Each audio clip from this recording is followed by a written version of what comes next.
할렐루야. 데일리 묵상 열왕기상으로 넘어가게 됩니다.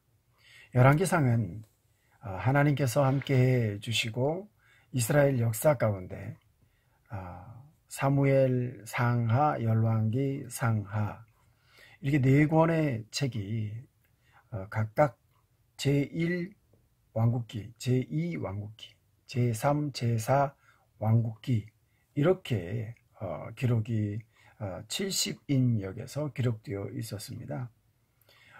그런데 그 이후에 열왕기 상하 또 사무엘 상하 이렇게 구분하는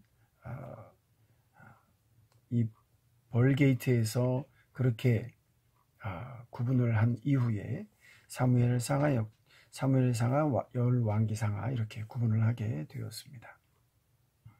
저자가 누구인가 하는 문제는 여러 가지 논란의 소지가 있습니다. 그런데 일반적으로 이 열왕기서는 누가 기록했는가? 예레미야가 바벨론에서 기록한 것으로 바벨론 포로 말기에 BC 561년에서 538년 사이경에 기록되었을 것이다. 그렇게 추측하고 있습니다.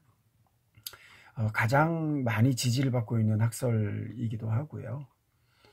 그러나 다른 의견들도 많이 있습니다. 다른 의견들은 어떻게 약 한 80, 한 5, 6세 정도 됐을 터인데 예레미야가 그런 걸 기록할 수 있었을까? 그런 의구심을 갖는 사람들도 있고 아마 예레미야가 기록했다. 하지만 예레미야의 제자들이 기록했을 것이다. 그런 추측들이 있습니다.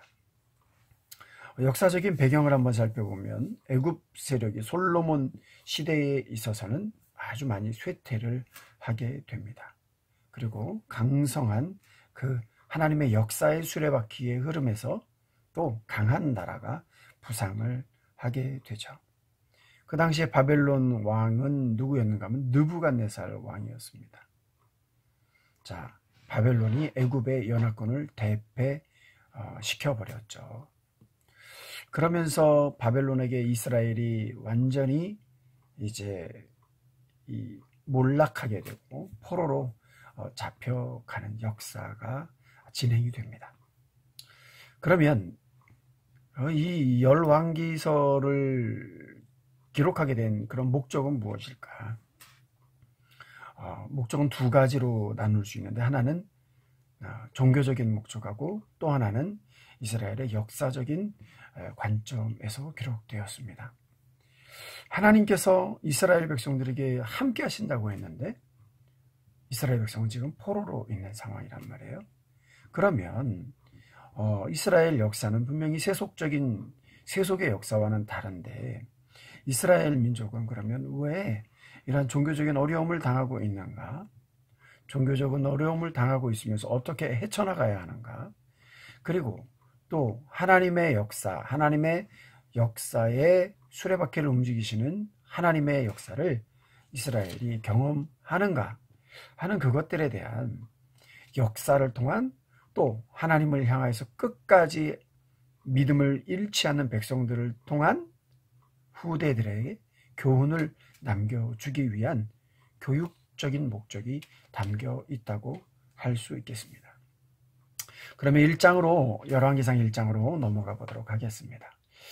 열왕기상 1장에는 다윗의 이제 노년기가 나옵니다. 여러분, 우리나라도 대통령이 4년 차를 넘어서게 되면 5년 차 임기에는 거의 이빨 빠진 호랑이가 되죠. 요즘 2년, 3년 넘어가면 이제 그렇게 힘을 잃는 대통령이 된다 그래요. 그래서 문재인 대통령이 1년, 2년 차에 아주 강한 드라이브를 또 어떤 대통령도 다 비슷한 형국이 되겠죠. 이 솔로몬 이 왕이 되는 내용이 1장에 등장합니다. 그러면 이 왕이 되고 싶은 사람이 어디 솔로몬뿐이겠습니까? 오늘 말씀 속에 보면 이 솔로몬의 어머니죠. 솔로몬의 엄마가 왕에게 이렇게 이야기합니다. 밧세바가 다윗의 침실에 들어갑니다. 그래서 거기서 이렇게 말합니다. 내 주 왕이여, 전에 왕의 하나님 여호와를 가리켜 여종에게 맹세하기를 내 아들 솔로몬이 반드시 나를 이어 왕이 되어 내 왕위에 앉으리라, 이렇게 말하셨잖아요 라고 말해요. 근데 이 솔로몬뿐만 왕이 되려고 하는 것이 아니라 아도니아가 왕이 되려고 해요. 우리가 사무엘 하에서도 읽었지만 왕이 되려고 하는 사람들이 한둘이 아닙니다.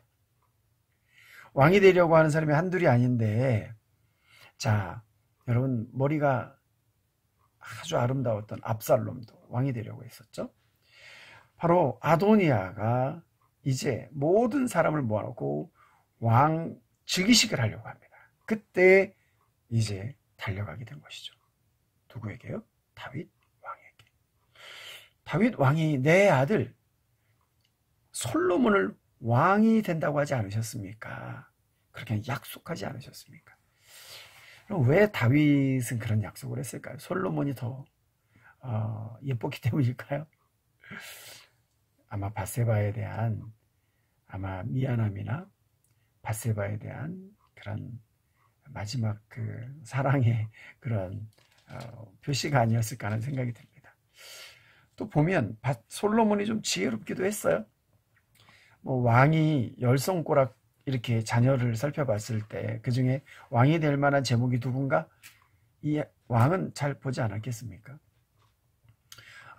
아주 간발의 차이로 아도니아가 막 즉위식을 하려고 하는데 솔로몬을 왕이 불러서, 다윗 왕이 불러서 또 선지자와 제사장들을 기혼에 보내어서 거기서 즉위식을 하게 합니다. 아도니아가 한참 여흥이 무르익었어요. 그때 이제 막 즉위식 선포만 하면 되는데, 아마 그때 이 솔로몬의 이 즉위식 이 나팔 소리와 이 군중들의 환호 소리가 들렸던 것 같습니다. 아도니아가 어떻게 했을까요? 여러분, 우리가 신앙생활 하면서도 우리가 누구를 쫓아가느냐가 너무 중요해요. 요압이 아도니아 편에 섰었거든요. 여러분, 요압이 나중에 솔로몬 왕에게 인정을 받겠습니까? 그러니까 우리가 속된 말로 군대도 줄을 잘 서야 된다. 군대에 간 아이들 중에 앞에 장군의 아들이 있었는데 뒤에 줄을 잘 서서 장군의 아들만 딱 이렇게 어떻게 해줄 수 없으니까 그 줄을 다 그냥 좋은 보직으로 이쪽 줄 이동 뭐 이렇게 해서 했다는 우스갯소리가 있습니다. 그 인생을 빗댈 때 줄을 잘 서야 된다, 그런 말을 하죠. 그런데 우리가 신앙생활하는 데 있어도 내가 어떠한 것이 하나님을 기쁘시게 하는 건지, 어떠한 것이 하나님을 영화롭게 하는 것인지, 그거에 우리가 분명한 신앙의 이 명확성을 구분할 줄 알아야 되겠습니다. 왜 그렇습니까? 요압과 같이, 또 우리가 아이도벨과 같이, 여러분, 누구와 함께 하느냐에 따라서, 내가 어디에 서느냐에 따라서 인생이 달라지지 않겠습니까? 우리는 하나님의 자녀입니다. 그래서 하나님 편에서는 저와 여러분이 되기를 바랍니다. 저는 오늘 이 1장을 읽으면서 감명 깊은 한 구절이 있어요. 35절 말씀인데요. 이 말씀이에요. 그를 따라 올라오라. 그가 와서 내 왕 위에 앉아 나를 대신하여 왕이 되리라. 내가 그를 세워 이스라엘과 유다의 통치자로 지명하였느니라. 그러니까 아주 극적인 반전을 이루는 구절인 것 같아요. 극적인 반전을 이루는 이 구절, 내가 너를 지명하여, 우리가 그 찬양도 있잖아요. CCM 찬양도 있는데, 나를 대신하여 왕이 되리라. 내가 그를 세워 이스라엘과 유다의 통치자로 지명하였느니라. 왕의 지명이 있었다는 거죠. 그럼 우리는 하나님께서 하나님의 자녀로 너를 지명하였다. 내가 너를 하나님의 자녀로 지명하였다. 그래서 지명을 우리는 받았습니다. 아주 극적인 지명을 받았습니다. 신앙생활 하시면서 하나님과 늘 동행하시고, 또 우리가 믿음의 길을 걸어갈 때 어떤 자리에, 어떤 편에, 어떤 사람 곁에, 어떤 말씀에 서야 하는지 저와 여러분 잊지 않고 하나님의 말씀 안에서 늘 하나님이 기뻐하시는 모습으로 달려가고 하나님의 말씀 앞에 승리하고 말씀을 붙들고 파이팅하는 저와 여러분이 되기를 주 예수 그리스도의 이름으로 축복합니다. 샬롬.